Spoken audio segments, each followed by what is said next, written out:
샬롬 반갑습니다. 윤정훈입니다.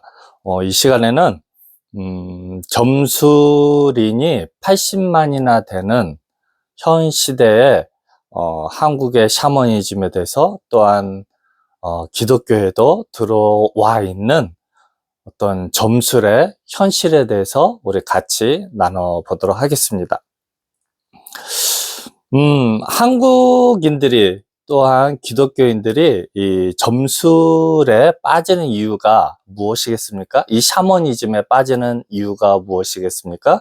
그것은 어떻게 보면 미래에 대한 어떤 불확실성에 대한 이유 때문일 것이죠.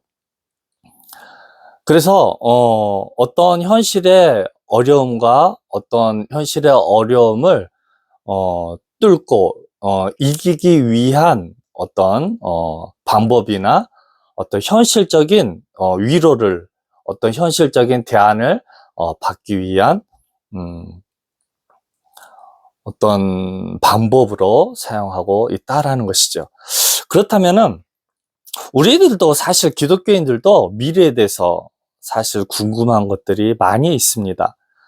그렇다면은 과연 하나님 말씀에는, 성경에는 우리의 어떤 미래나 거기에 대해서 어떤 말씀들이 기록되어 있는지, 정말 하나님의 역사심을 통해서 바라보는 미래와 또한 사단이나 귀신을 통하여서 알게 되는 그 미래에 대해서, 또한 과거에 대해서 우리가 성경적으로 한번 들어가 보도록 하겠습니다.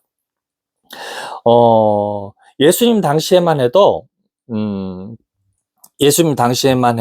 어떤 귀신 들린 그 여인이 점을 쳐서 많은 수익을 벌어들였다라는 것들을 알게 되는 것이죠. 왜 그럴까요?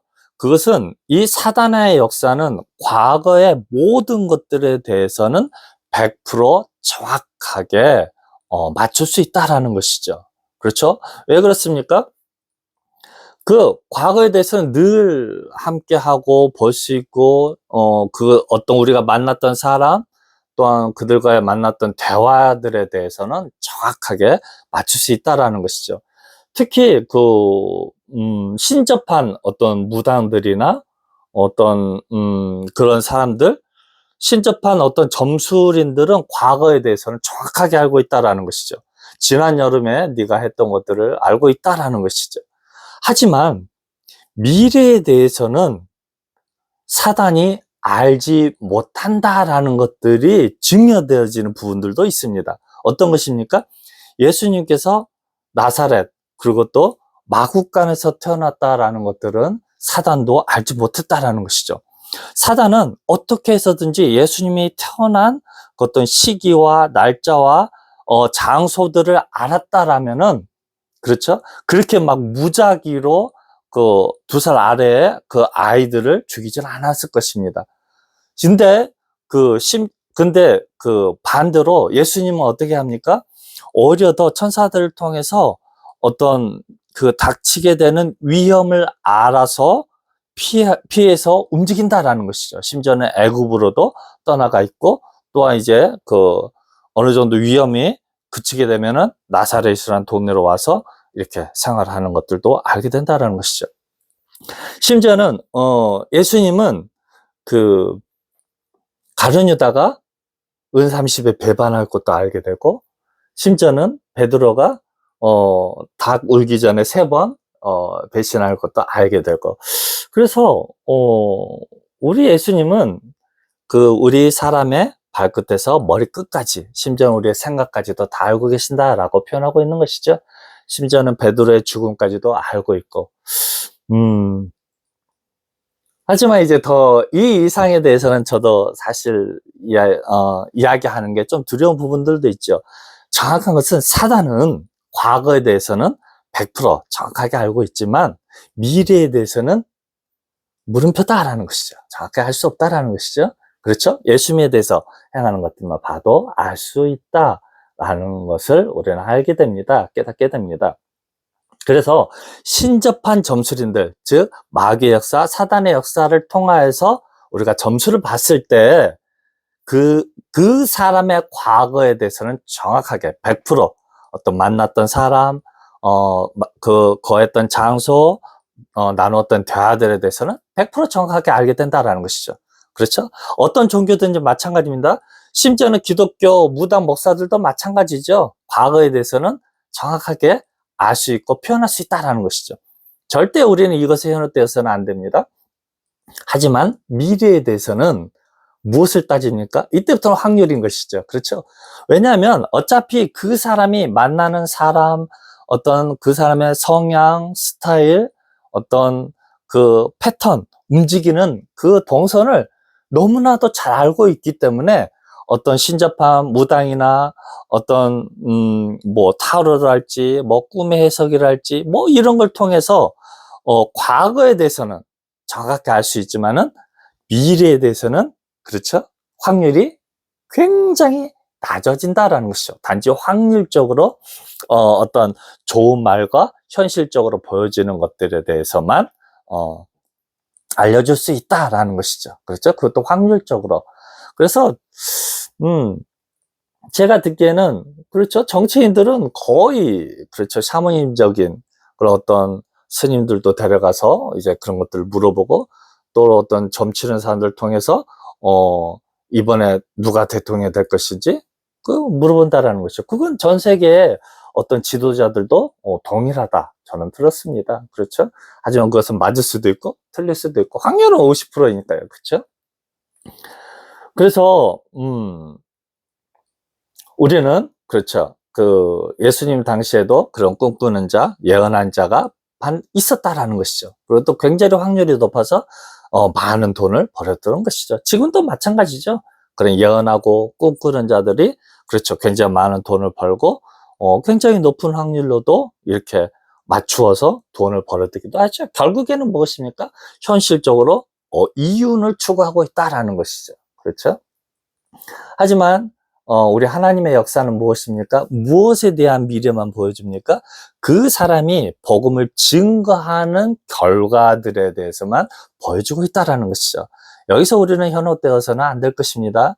여러분, 우리의 미래에 대해서는 우리가 어떤 것들을 결정하고 선택하고 현실의 미래인 것이죠. 그것에 대해서는 우리가 얼마든지 미래를 바꿔갈 수 있는 것이죠. 하지만 이 신앙적인 부분에 대해서는 우리 하나님은 정확하게 우리의 미래를 알고 있다라는 것이죠. 그렇죠? 우리가 하나님을 위해서 더 죽고자 하고 우리가 하나님 위해서 살고자 하는 그 미래들은 무엇입니까? 결국에는 우리의 영혼을 구원받는 것이고 죄사함을 받는다라는 것이죠. 그렇죠? 여러분, 그래서 제가 여러분들에게 기대하는 것은 이 점술이다라는 것은 결국에는 직업이다라는 것이죠. 직업적인 어떤 점술이다라는 것이죠. 그 기독교인들도 마찬가지죠. 뭐 기독교의 어떤 목사들, 어떤 불교의 스님들, 그다음에 천주교의 신부들도 동일하죠. 그것은 무엇입니까? 어떤 헌금을 통해서 미래에 대해서 이렇게 점치어주고 어떤 예언해준다? 이건 무엇입니까? 직업이다라는 것이죠. 그것은 어떤 사역자의 개념이 결단코 아니다라는 것이죠. 여기서 이것들을 우리는 구분해야 할 것입니다.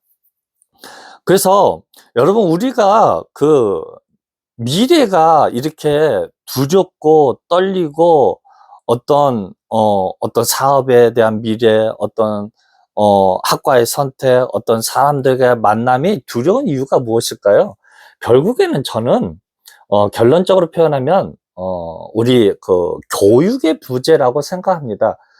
그 지금 같은 획일적인 암기식 교육이 있어질 때는 결국 우리의 미래는 불확실할 수밖에 없다라는 것이죠. 왜냐하면 선택할 수 있는 게 많지 않다라는 것이죠. 왜냐하면 암기성 교육만 받아왔기 때문인 것이죠. 그래서 우리의 교육의 스타일들이 결국은 무엇을 추구해야 됩니까? 독서를 통한 어떤 폭넓은 사고들을 키워줄 수 있는, 그렇죠, 독서 교육이 필요할 것입니다. 또 무엇입니까?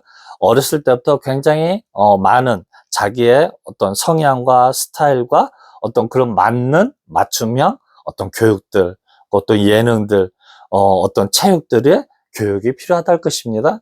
그게 근접한 것들이 어떤 미국의 어떤 사교육들에 대해서 굉장히 또 다시 그 옛날 방식으로 돌아간다고 하지 않습니까? 그리고 핸드폰도 치워버리고 다시 볼펜으로 쓰고 글을 읽고 서로 토론식 대화하는 것들을 통해서 어떤 그들을 탁월한 리더로 이끌어가는 것들을 알게 된다라는 것이죠. 결국 이 시대에 요구하는 게 무엇입니까? 탁월한 암기성보다는 어죠? 그렇죠. 그런 암기적인 것들은 결국은 이제 AI를 통해서 대체하게 된다라는 것이죠. 심지어는 그런 어떤 그 법률적인, 그렇죠, 변호사들이나 판사, 검사, 판사들에 대해서도 어때요? 결국에는 어떤 그 법에 대한 그 판결에 대한 정보에 대한 결과를 선포하는 것뿐이 없다라는 것이죠. 그래서 얼마든지 이런 것들은 AI로 대체할 수 있다라는 것이죠. 하지만 창의성에 대한 부분들에 대해서는 우리가 훈련되어지고 교육되어지는 부분들에 의한 결과다라는 것이죠. 그래서 제가 기대하기는 이 점술인 80만의 이 시대에 우리들은 그런 어떤 사단이나 귀신에 의한 그런 어떤 타로나 꿈의 해석이나 어떤 그런 것으로 인한 어떤 위로나 소망을 받기보다는 우리가 지금부터라도, 그렇죠, 책을 읽고 지금부터라도 어떤 성공한 사람들의 스토리를 읽고 지금부터라도 자기가 맞는 것들을 어떤 취미 생활들을 통해서 이제 우리들의 어떤 전문적인 영역을 확장시켜가는, 그렇죠, 체육과 문학과 언어와 금융과 천문과 상식, 이런 것들을 지금부터 독서를 통해서 하나하나 넓혀가는 저 여러분 되시기를 주님의 이름으로 부탁드립니다. 결국에는 무엇입니까? 다양한 경험들을 통해서 우리는 성장해 간다라는 것이죠. 그래서 뿌리 깊은 나무가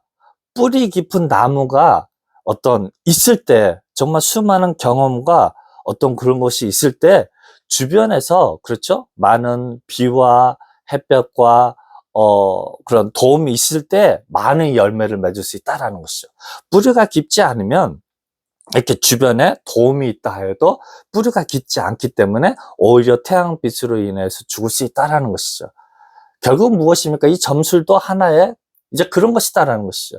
점술도 우리에게 위로와 도움이 주기는 하지만은 결국은 그런 비와 태양은 우리의 뿌리가 깊지 않으면 그런 것으로 인한 열매를 맺을 수 없다라는 것이죠.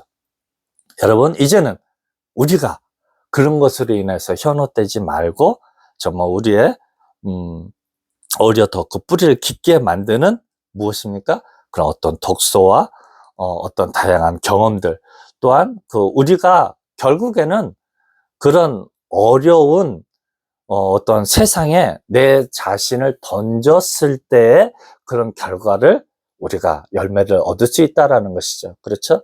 그래서 우리가 그 격언에도 고통 없이는 결과도 없다, 열매도 없다라는 것들을 오늘 하루에 우리의 명언으로 삼아서 결단코 이 점술에, 그렇죠, 사단의 역사에 흔들리지 않는 저와 여러분이 되시기를 주님의 이름으로 부탁드립니다. 감사합니다.